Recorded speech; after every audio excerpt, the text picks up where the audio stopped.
Alors, on va commencer avec un travail autour d'une scène de Don Juan, bon, Don Juan de Molière. On est dans le 4e acte, c'est la 6e scène du 4e acte. Très brièvement, Don Juan est allé séduire une femme au couvent qui s'appelle Elvire. Ça, c'est le 1er acte. Il séduit cette femme, il l'épouse. Le lendemain, Don Juan disparaît. Elvire part à sa recherche. Il y a une première scène dans le 1er acte entre Elvire et Don Juan où Elvire exprime toute sa colère. Et maintenant, on est dans le 4e acte et Elvire vient à nouveau retrouver Don Juan et on va voir ce qui se passe avec Emmanuel et avec Cédric. Allons-y, allez.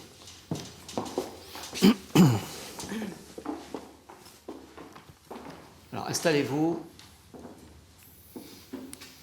quand vous voulez. Ne soyez point surpris, Don Juan, de me voir à cette heure et dans cet équipage. C'est un motif pressant qui m'oblige à cette visite. Et ce que j'ai à vous dire ne veut point du tout de retardement. Je ne viens point ici, pleine de ce courroux que j'ai tantôt fait éclater. Et vous me voyez bien changé de ce que j'étais ce matin. Ce n'est plus cette Donne Elvire qui faisait des vœux contre vous, et dont l'âme irritée ne jetait que menaces et ne respirait que vengeance. Le ciel a banni de mon âme toutes ces indignes ardeurs que je sentais pour vous, tous ces transports tumultueux d'un attachement criminel, tous ces honteux emportements d'un amour terrestre et grossier.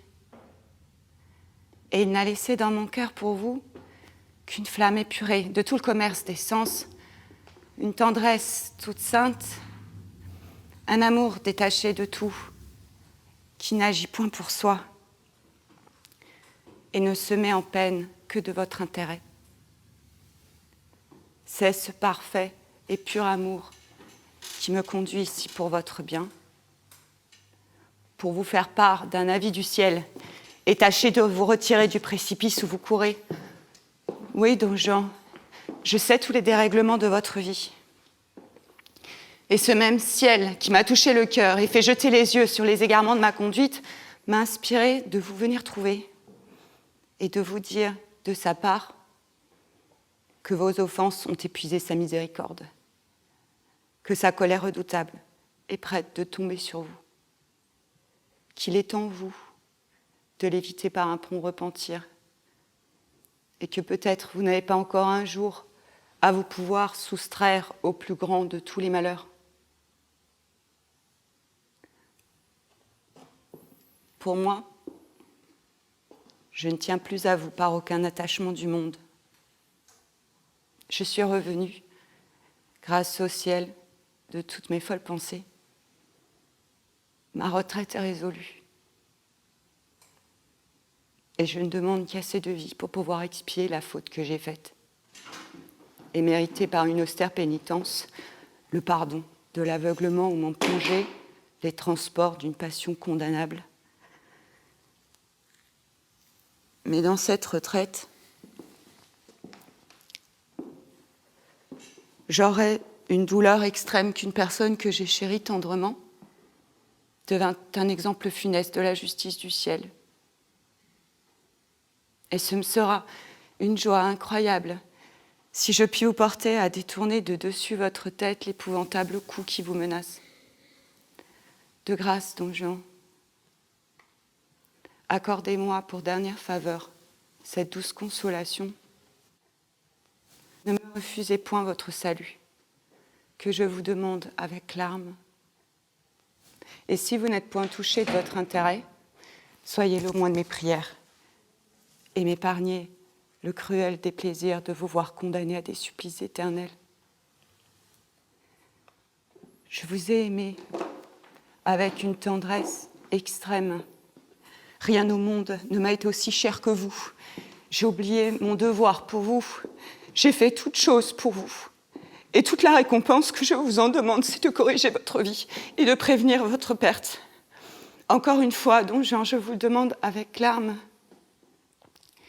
Et si ce n'est assez des larmes d'une personne que vous avez aimée, je vous en conjure par tout ce qui est le plus capable de vous toucher. Je m'en vais après ce discours. Et voilà tout ce que j'avais à vous dire.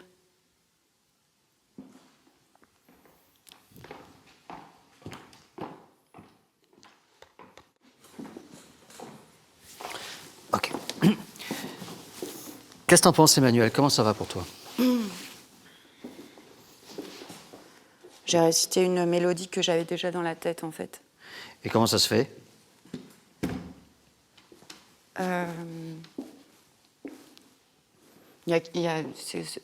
Ce qu'elle fait n'est pas encore assez clair, en fait, pour moi, profondément.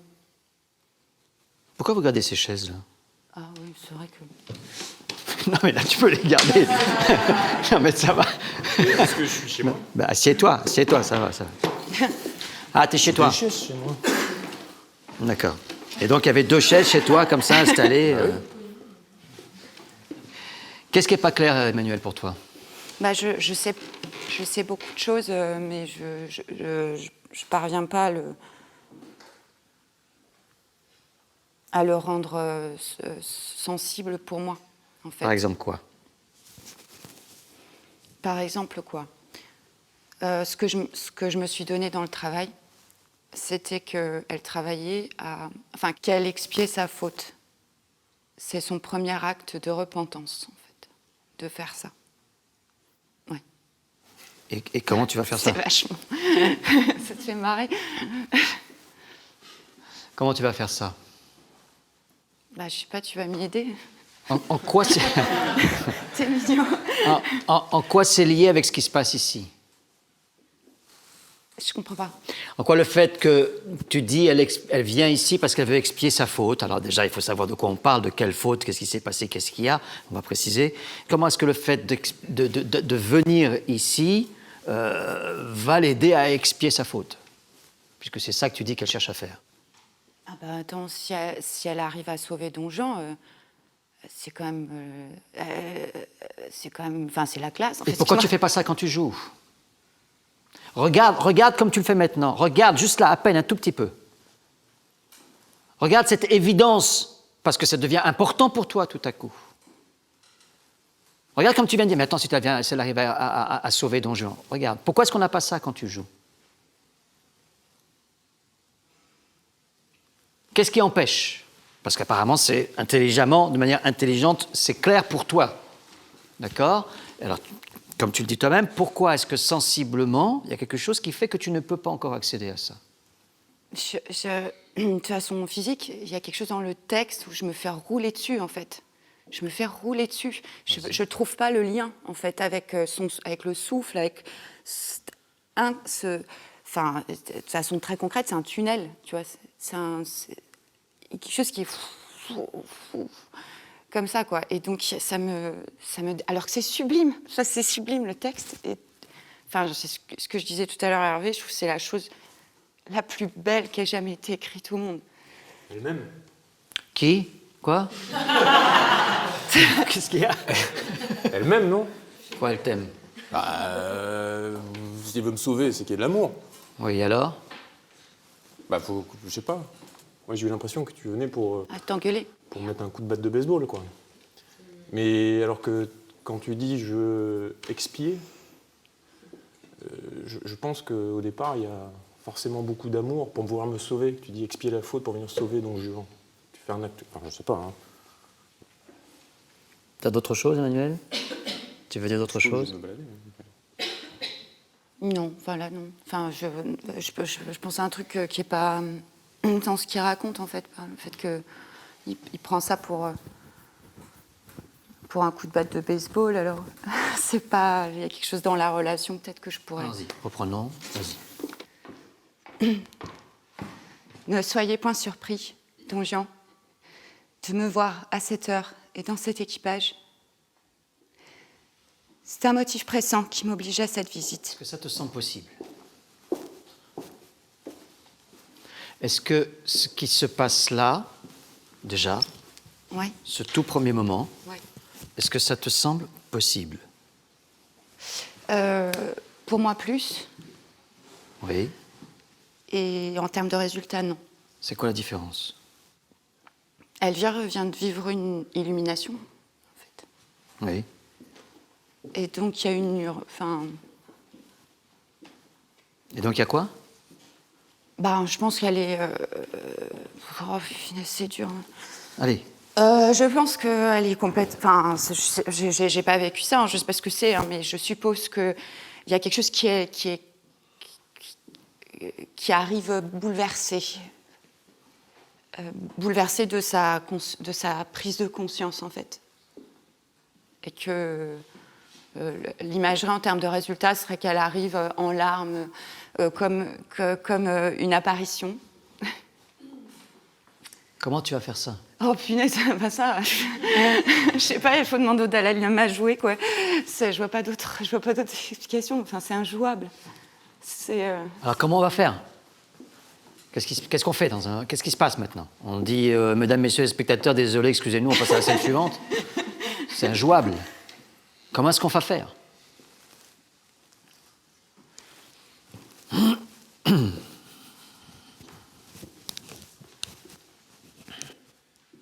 Allons-y, on reprend.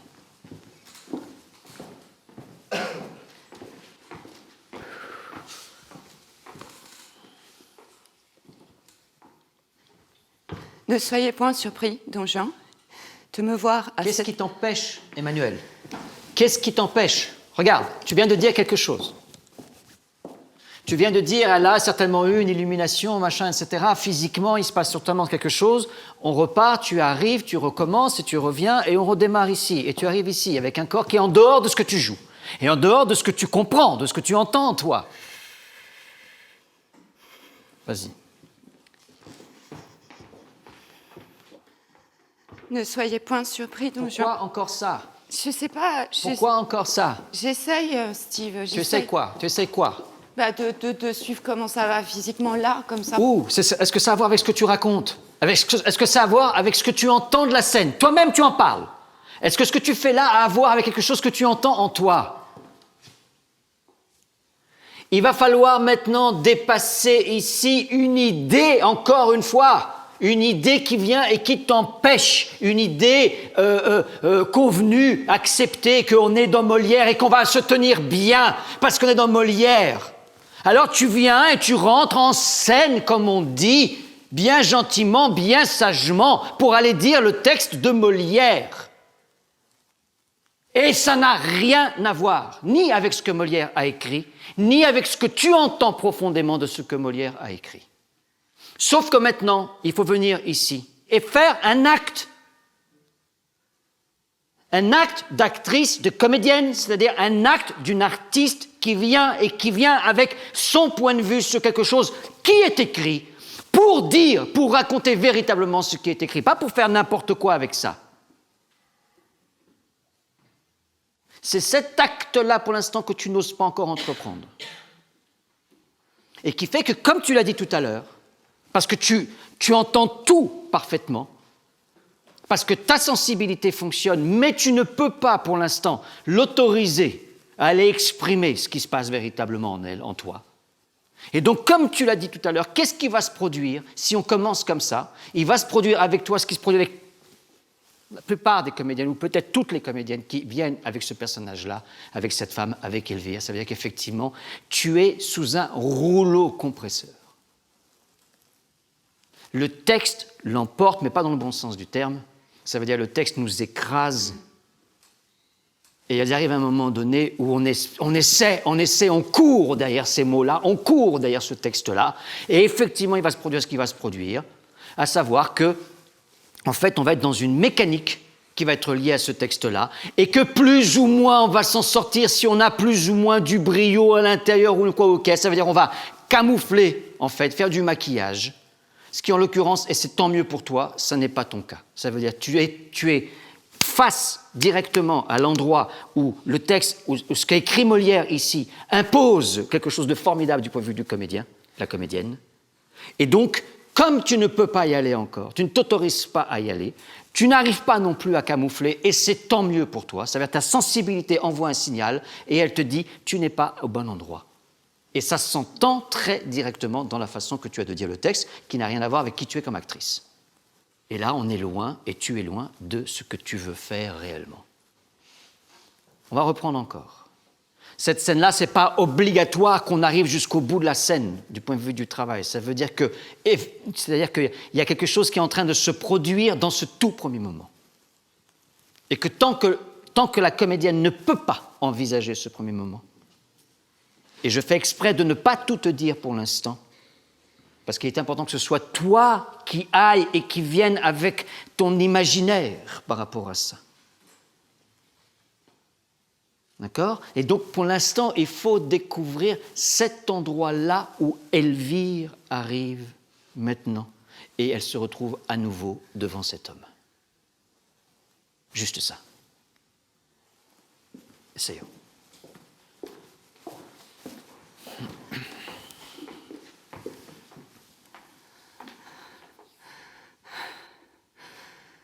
Encore, tout de suite, la même chose. Allez, repars, vite, allez. Maintenant. Ne soyez point surpris, Don Juan, de me voir à cette heure et dans cet équipage. Pourquoi tu coupes? N'arrête pas, ne coupe pas, c'est par là. Ne coupe pas. Reprends, repars. Maintenant, viens Emmanuel, viens, allons-y.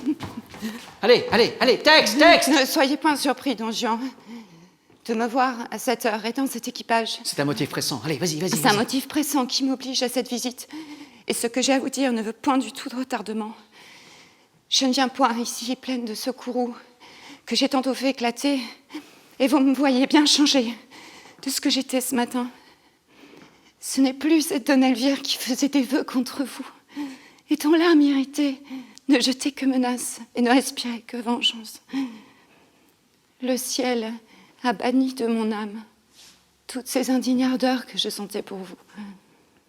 Tous ces transports tumultueux d'un attachement criminel, tous ces honteux emportements d'un amour terrestre et grossier. Et il n'a laissé dans mon cœur pour vous qu'une flamme épurée de tout le commerce des sens. Une tendresse toute sainte, un amour détaché de tout.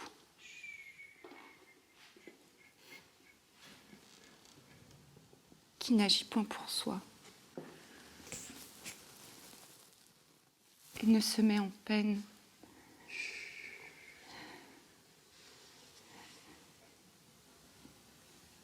que de votre intérêt.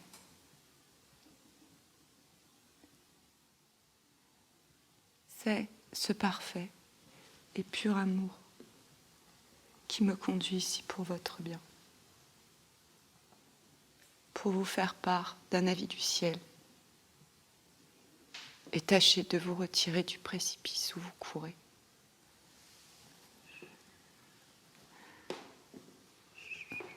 Regarde-le.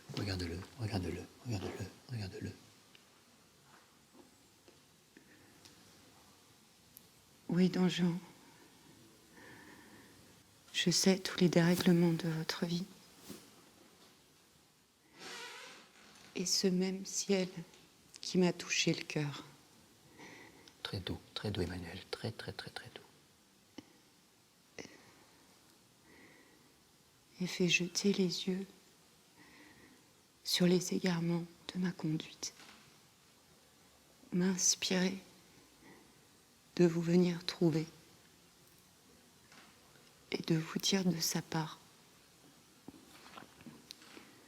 que vos offenses ont épuisé sa miséricorde. Prends-lui la main, juste la main, et montre-la à ton visage.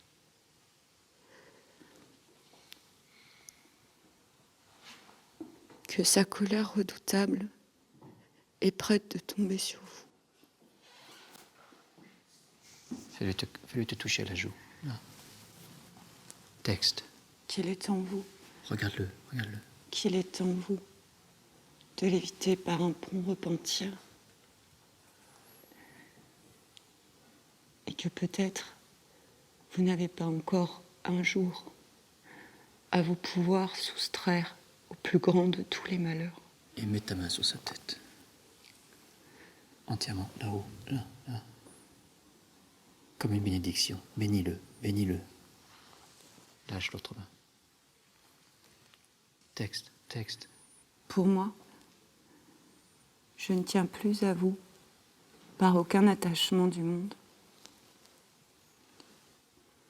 Je suis revenue, grâce au ciel, de toutes mes folles pensées. C'est bien, continue. Laisse les mots. N'agis pas sur les mots. Ma retraite est résolue. Et je ne demande qu'assez de vie pour pouvoir expier la faute que j'ai faite et mériter,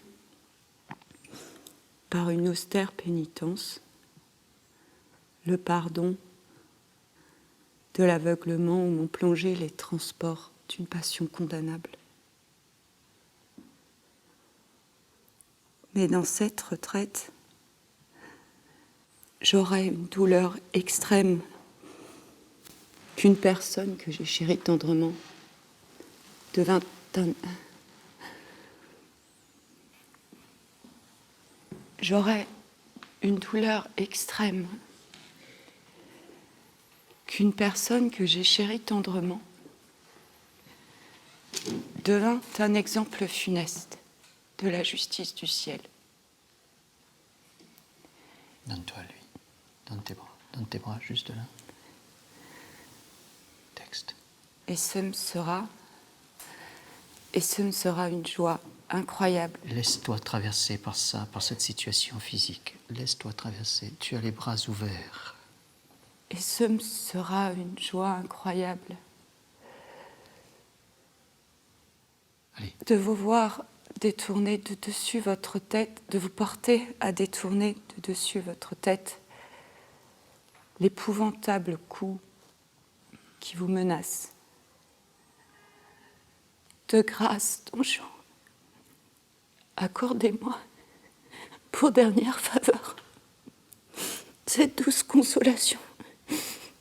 Ne me refusez point votre salut, que je vous demande avec larmes.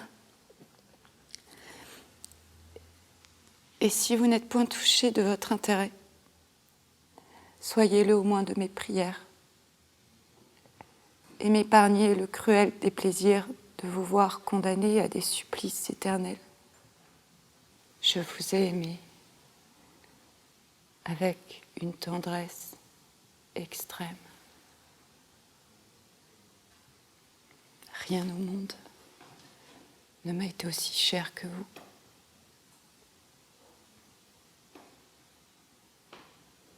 J'ai oublié mon devoir pour vous. J'ai fait toute chose pour vous.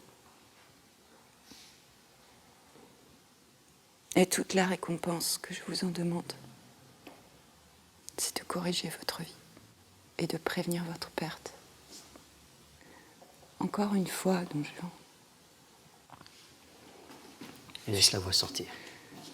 Je vous le demande avec larmes.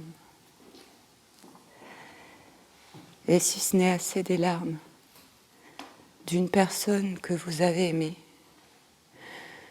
je vous en conjure par tout ce qui est le plus capable de vous toucher.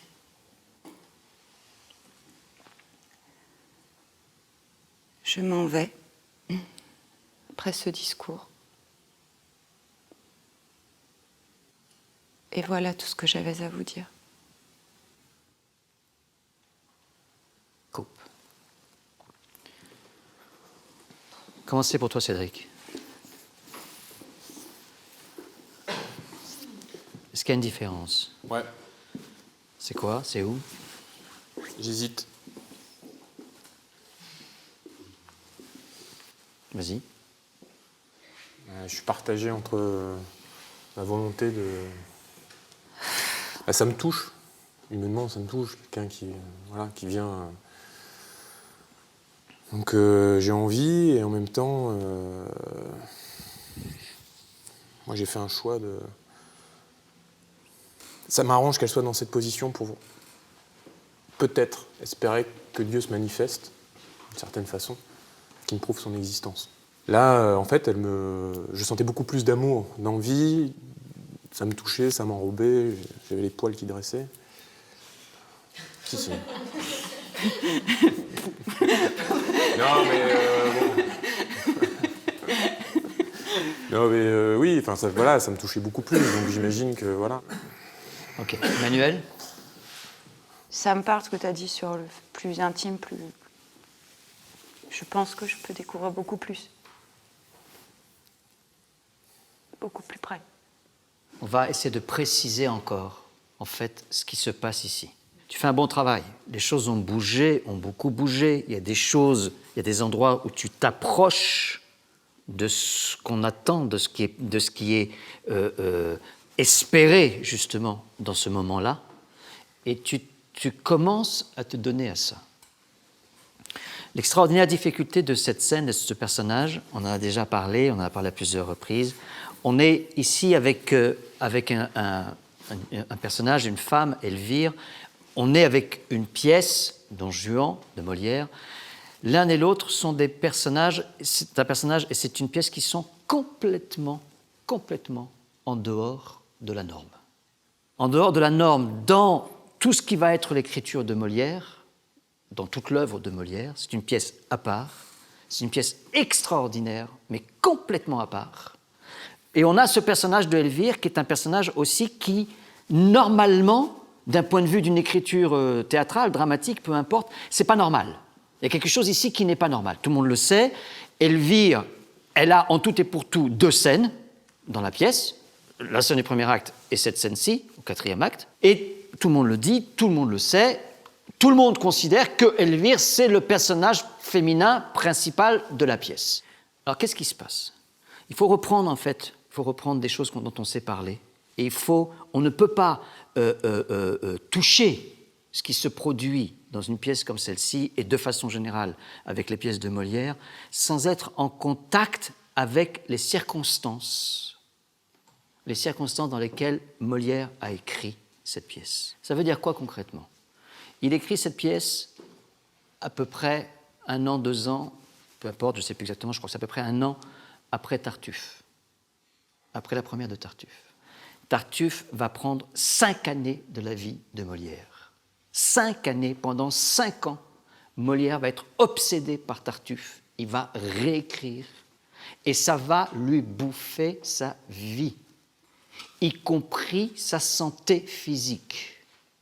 Molière, au moment où il écrit Don Juan, commence à être malade et gravement malade. Des événements qui sont en train de se produire qui vont terriblement le bouleverser, le marquer, à savoir que sa femme, Armande Béjart, est en train de partir avec d'autres hommes. Et Armande Béjart était la fille de sa première femme, Madeleine Béjart. D'accord? Et donc il est dans cette espèce de vie terriblement tumultueuse où il a lâché, quitté la première femme avec laquelle il vivait, mais qui est toujours dans la troupe, Madeleine Béjart. Il a épousé aujourd'hui Armande Béjart, qu'il a connue toute petite, qu'il a fait grandir. Et donc, il écrit Tartuffe, Tartuffe est censuré, et Molière est obsédé par le fait de réécrire Tartuffe, et il tombe malade, et la troupe n'a plus de quoi bouffer. C'est la raison pour laquelle, au départ, il choisit Don Juan. Il dit, bon, on va faire un truc spectaculaire, on va faire la machin avec des effets spéciaux. Spielberg. Sauf qu'il n'a rien à voir avec Spielberg. Il n'a rien à voir avec les effets spéciaux qui existent effectivement à la fin de la pièce, la statue du commandeur, le spectre qui arrive, machin, etc., etc. Mais il va écrire cette pièce, et là, on est directement avec la scène. C'est pour ça que je veux t'en parler, et je veux qu'on reprenne juste derrière. Il va écrire cette pièce en, je crois, 2 jours. Est-ce que vous réalisez qu'il écrit Don Juan en 2 jours? Ça veut dire, à part Cédric qui ça veut dire qu'il écrit cette pièce dans une fièvre, d'accord? Dans une fièvre. Et il écrit ce personnage-là de Don Juan, et il écrit ce personnage-là de Sganarelle, et il écrit cette femme-là de Elvire, et la pièce est jouée. Le lendemain où la pièce est jouée, il y a une des scènes de la pièce qui est immédiatement censurée, c'est la fameuse scène avec le pauvre, avec le mendiant.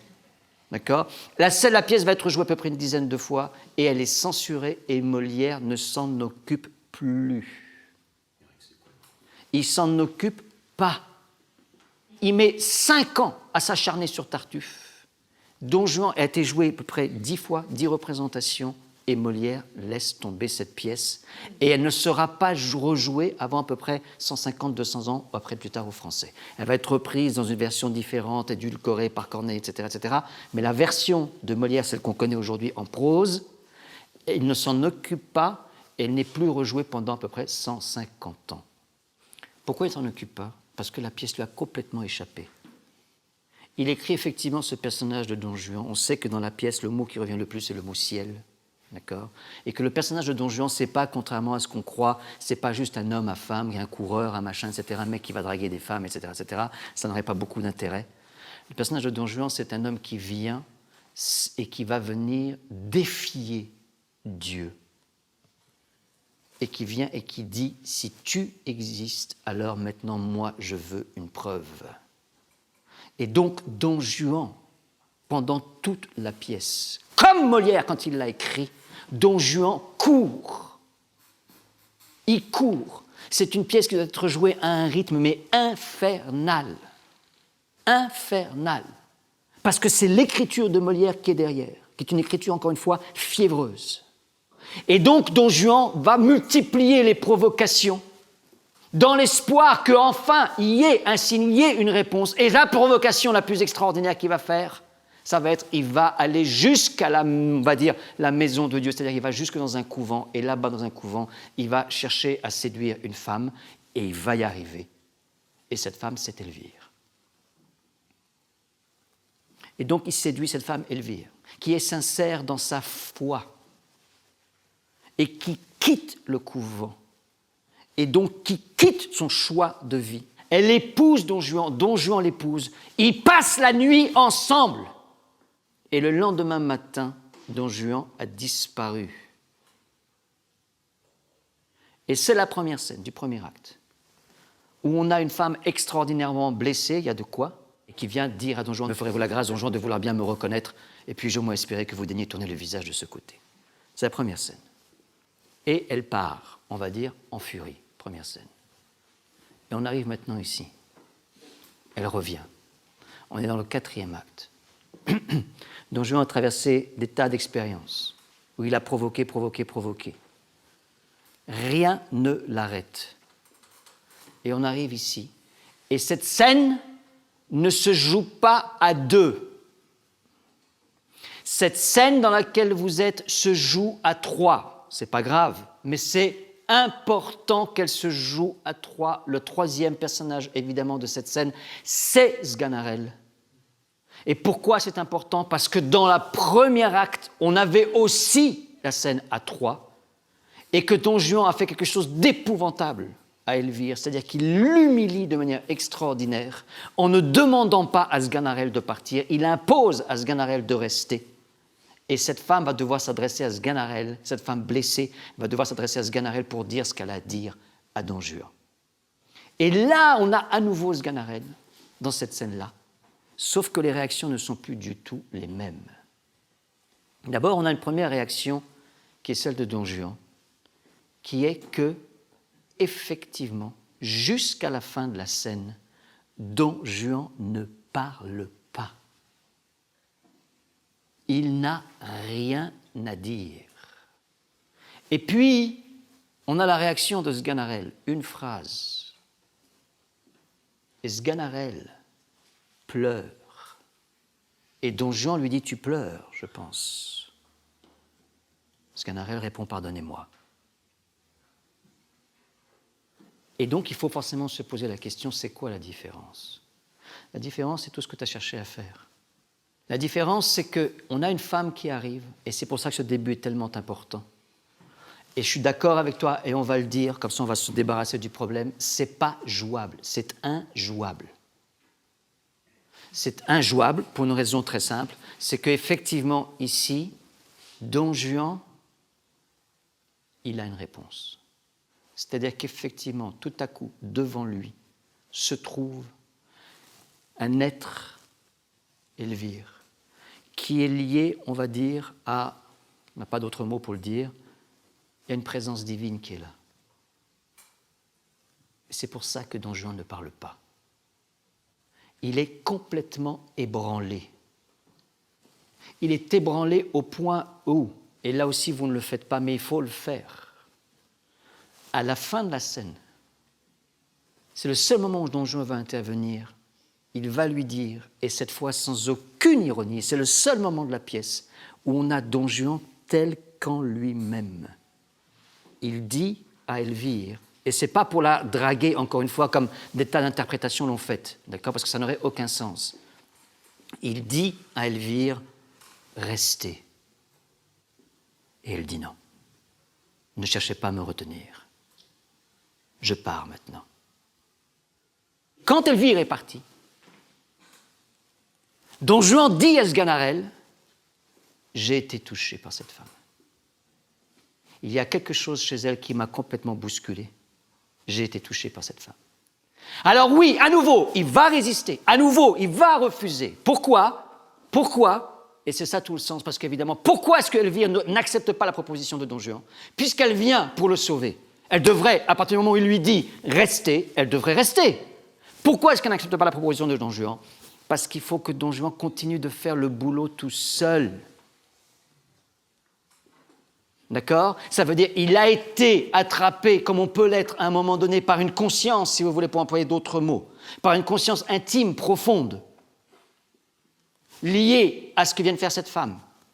Il a été attrapé, il y a eu quelque chose tout à coup en lui, un éveil qui a commencé à se faire, mais maintenant il faut qu'il continue à faire le travail, tout seul. Et c'est là où à nouveau, clac, il y a la machine arrière terrible et Don Juan refuse.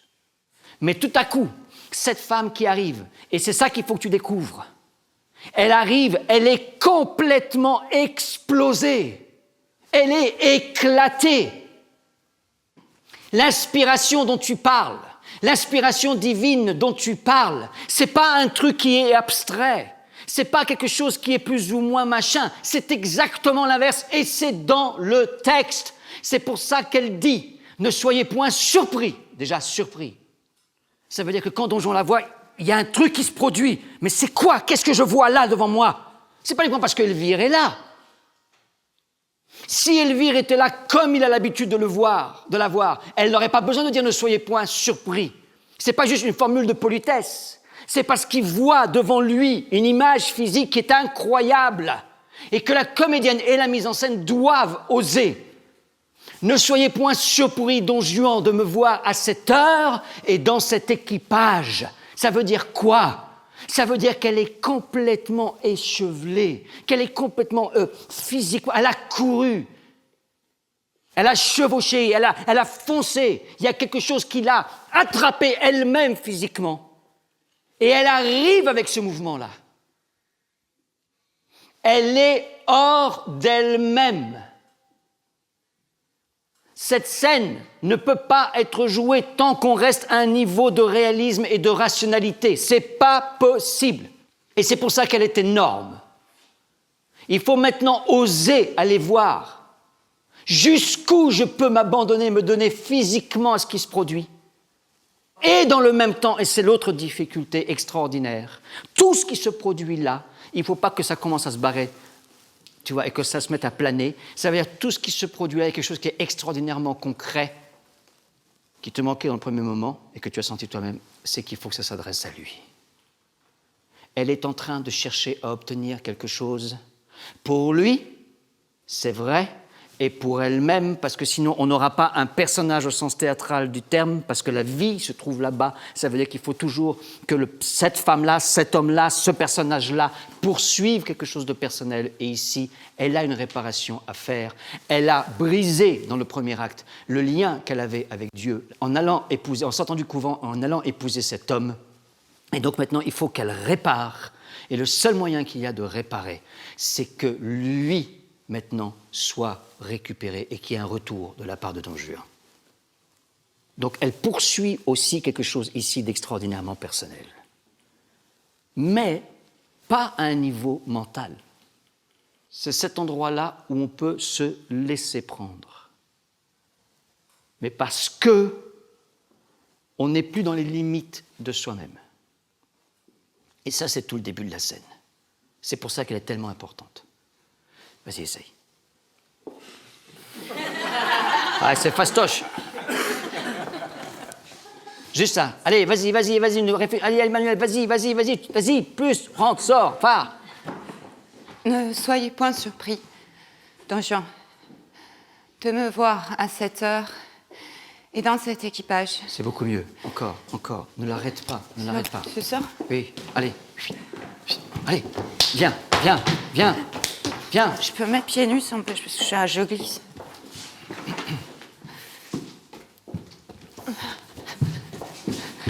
Allez. Ne soyez point surpris, Don Juan. Texte. De me voir à cette heure et dans cet équipage. Allez, encore. C'est un motif pressant qui m'oblige à cette visite. Allez, défais tes cheveux, allez. Et ce que j'ai à vous dire ne veut point du tout de retardement. Je ne viens point ici, Parle-lui. pleine de ce courroux que j'ai tantôt fait éclater, et vous me voyez bien changer de ce que j'étais ce matin. Vers le haut. Ce n'est plus cette Donne Elvire qui faisait des vœux contre vous et dont l'âme irritée ne jetait que menaces, ne respirait que vengeance.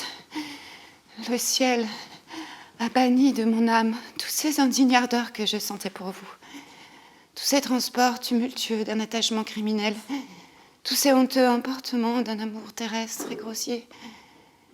Il n'a laissé dans mon cœur, pour vous, qu'une flamme épurée de tout le commerce des sens, une tendresse toute sainte, un amour détaché de tout, qui n'agit point pour soi, ne se met en peine que de votre intérêt.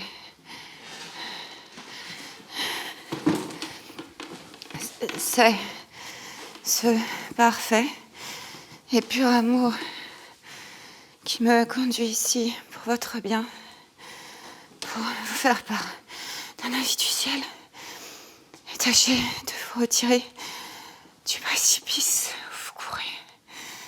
Oui, Don Juan, je sais tous les dérèglements de votre vie et ce même ciel qui m'a touché le cœur et fait jeter les yeux sur les égarements de ma conduite, m'a inspiré de vous venir trouver, de vous dire de sa part que vos offenses ont épuisé sa miséricorde, que sa colère redoutable est prête de tomber sur vous, qu'il est en vous de l'éviter par un prompt repentir, et que peut-être vous n'avez pas encore un jour à vous pouvoir soustraire au plus grand de tous les malheurs.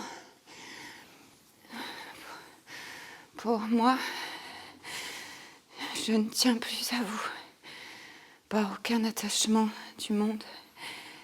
Je suis revenue, grâce au ciel, de toutes mes folles pensées. Ma retraite est résolue. Et je ne demande qu'assez de vie pour pouvoir expier la faute que j'ai faite et mériter par une austère pénitence le pardon de l'aveuglement où m'ont plongé les transports d'une passion condamnable. Mais dans cette retraite, j'aurai une douleur extrême qu'une personne que j'échais tendrement devint un exemple funeste de la justice du ciel.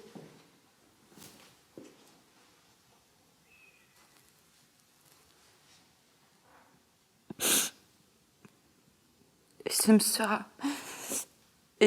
me sera une joie incroyable si je puis vous porter à détourner de dessus votre tête l'épouvantable coup qui vous menace. De grâce, Don Juan, accordez-moi pour dernière faveur cette douce consolation. Ne me refusez point votre salut, que je vous demande avec larmes. Et si vous n'êtes point touché de votre intérêt, soyez-le au moins de mes prières et m'épargnez le cruel déplaisir de voir condamner les supplices éternels.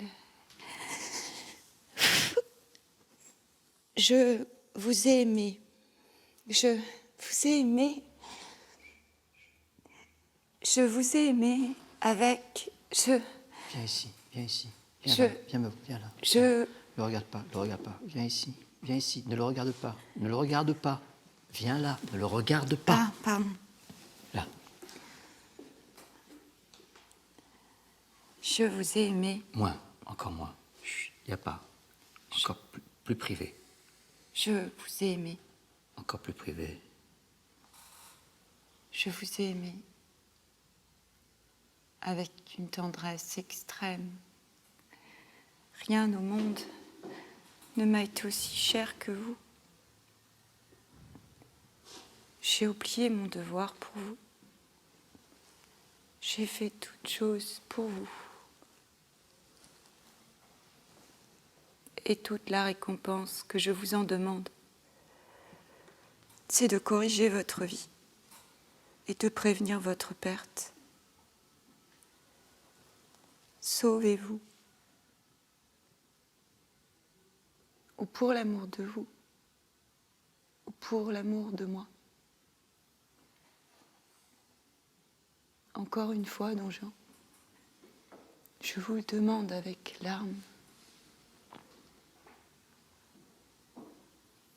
Et si vous n'êtes point touché de votre intérêt, soyez-le au moins de mes prières.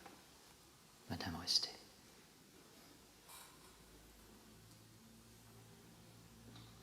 Madame, restez. Je m'en vais après ce discours. Et voilà tout ce que j'avais à vous dire.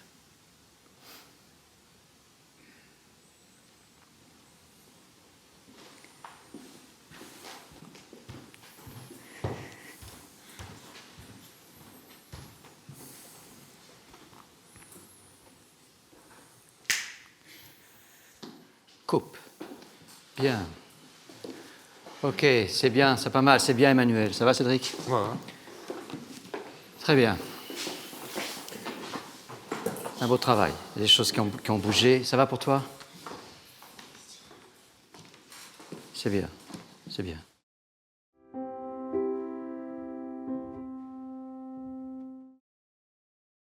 Oui, certainement une des scènes les plus difficiles puisque, comme on l'a dit, en fait, d'une certaine manière, elle est injouable parce que c'est une femme qui revient et qui doit avoir la faculté de faire basculer Don Juan. C'est-à-dire qu'on doit arriver à l'endroit dans la scène où nous, spectateurs, on voit ça et on voit Don Juan, on doit pouvoir se dire que c'est possible que Don Juan bascule, qu'il fasse marche arrière. Et parce qu'il est à la limite de pouvoir faire marche arrière et de se repentir et de faire ce retour. C'est une des scènes les plus extraordinaires à jouer pour une comédienne parce qu'elle exige, comme certaines grandes scènes de très très très grands personnages, y compris dans d'autres auteurs, elle exige en fait une espèce de panel complet dans le jeu. Ça veut dire que elle exige d'abord, comme on a vu, une faculté de se donner et de s'abandonner, et notamment physiquement, et sans avoir de censure par rapport à une idée qu'on pourrait avoir de ce que c'est que Molière ou le théâtre classique ou Elvire, Don Juan, etc. Ce qui ne veut pas dire qu'il faut faire n'importe quoi. C'est toujours lié à la scène et à ce que Molière a écrit. Mais donc, une faculté de se donner physiquement, une faculté de s'abandonner au plus profond émotionnellement, et dans le même temps, c'est un texte qui est c'est une écriture qui est d'une précision extraordinaire. C'est pratiquement unique, je pense, dans tout le théâtre, parce que on est ici, c'est une pièce en prose, et il y a une telle fluidité d'écriture qu'on peut très facilement croire qu'on est avec des vers, qu'on est avec des alexandrins, alors qu'on n'est pas du tout avec des vers, on est vraiment avec de la prose. Et il faut que la comédienne trouve aussi cette fluidité-là qui est liée à ce qui se passe chez Elvire. Et donc cette fluidité dans le texte, dans les mots, dans la façon dont les mots doivent sortir d'une certaine manière, malgré elle, qui vont faire que cette prose peut avoir une musicalité au bon sens du terme, au sens formidable du terme, une musicalité qui peut être une musicalité de vers. Elle a fait un beau travail, c'est évidemment pas fini, c'est pas encore ça qu'on veut, parce qu'il y a beaucoup d'endroits où Emmanuel ne peut pas encore justement maîtriser, dans le bon sens du terme, là encore une fois, suffisamment ce qui se passe, où elle est soit débordée émotionnellement, soit empêchée encore physiquement, mais c'est un très très très très bon travail dans le sens où elle a véritablement été dans cette direction. Elle a cherché à aller, elle n'a pas refusé le travail, au contraire, elle a véritablement cherché à aller dans cette direction et elle a approché à plusieurs moments des zones de jeu qui sont liées à ce qu'on veut.